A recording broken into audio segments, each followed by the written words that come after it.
un video anterior habíamos subido o habíamos hablado un poco de lo que es el comportamiento del capacitor en lo que es la corriente alterna. Y bueno, nos faltaría también que hablemos qué pasa con la bobina. Bueno, en la bobina también sucede algo similar, pero antes de empezar a hablar, recordemos que en corriente continua, ¿sí? Cuando teníamos voltaje y teníamos tiempo, y esto estoy hablando en el dominio de la corriente continua, lo que sucedía con la bobina era que en un principio la tensión era la más alta, o sea, la tensión de la fuente, muy cercana a ese valor, y después de 5 taos esta tensión se iba ya descargando.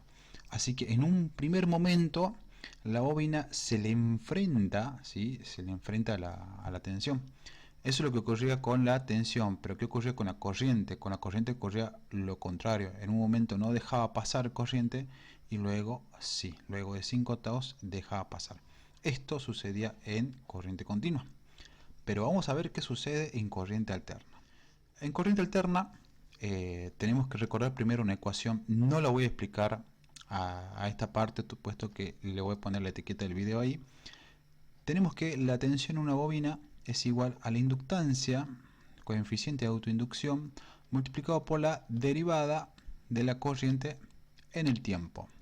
Bien, pero ¿de qué corriente estamos hablando? Bueno, de la corriente de tipo senoidal, que es una cosa así, ¿sí?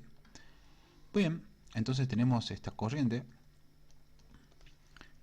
Entonces, ¿qué nos piden? Dice que es la tasa de cambio de la corriente en el tiempo, o sea que hay que derivar.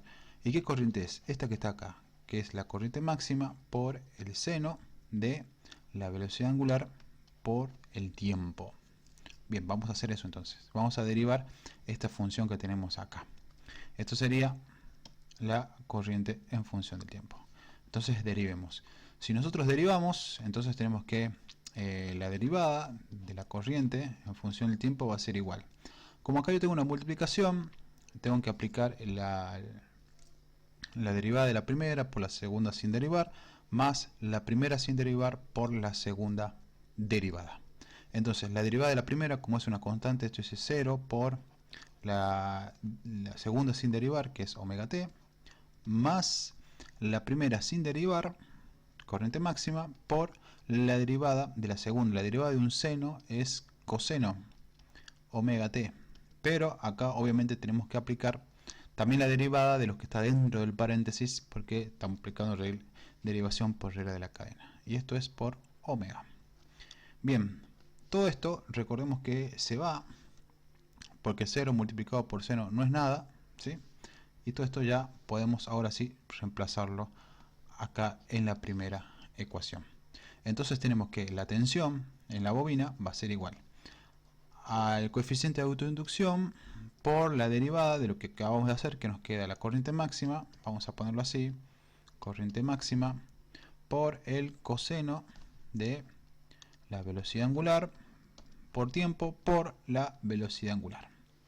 Bien, hasta acá llegamos, pero acá tenemos que recordar una cosita. Como nosotros estamos más que nada trabajando con lo que es no coseno, sino lo dejamos como un seno, aunque ambas formas son diferentes, pero se desfasan 90 grados una de otra.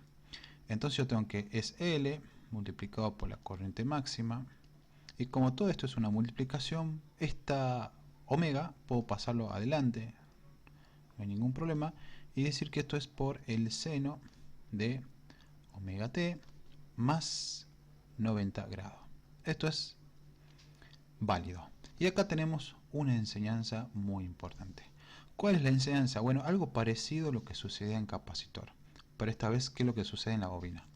En la bobina, y queda demostrado así, que la tensión se está adelantando 90 grados con respecto a la corriente. De ahí viene una famosísima palabra que, al menos yo lo aprendí así, en el video anterior sobre capacitores yo le enseñé que es Elite-Eastman, pero era muy larga, en cambio esta como que es más fácil. Y se lee así, o se dice así. Uno se graba una regla técnica de la palabra civil y dice, en un capacitor la corriente se adelanta 90 grados con respecto a la tensión. Pero la tensión se adelanta 90 grados a la corriente en la bobina, ¿sí? Entonces, que es nuestro caso, y acá queda demostrado por qué. Bien, ahora nosotros estamos evaluando la corriente, lo que sucede en la corriente en un lapso de 2pi o 360 grados, ¿sí?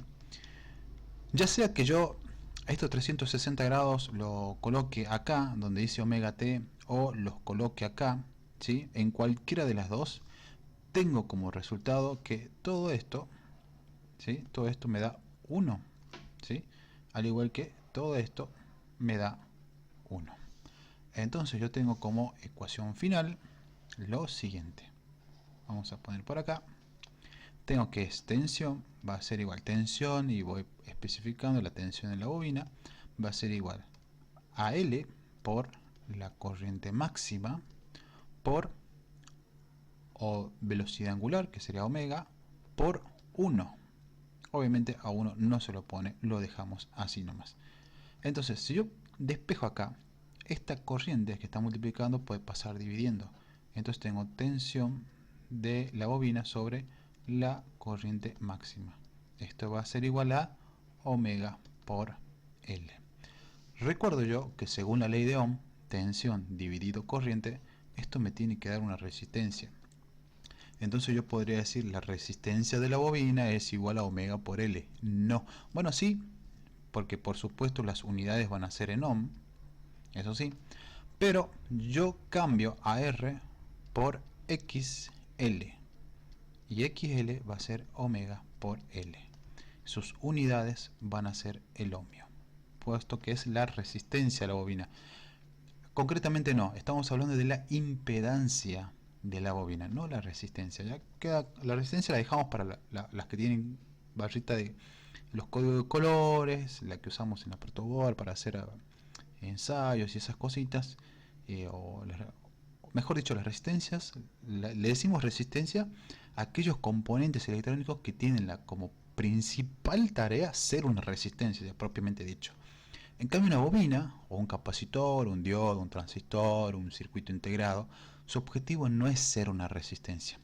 La intención de la bobina es hacer el trabajo de una bobina, que tiene un coeficiente de introducción, un capacitor, tiene un momento de carga y tensión, no es ser resistencia.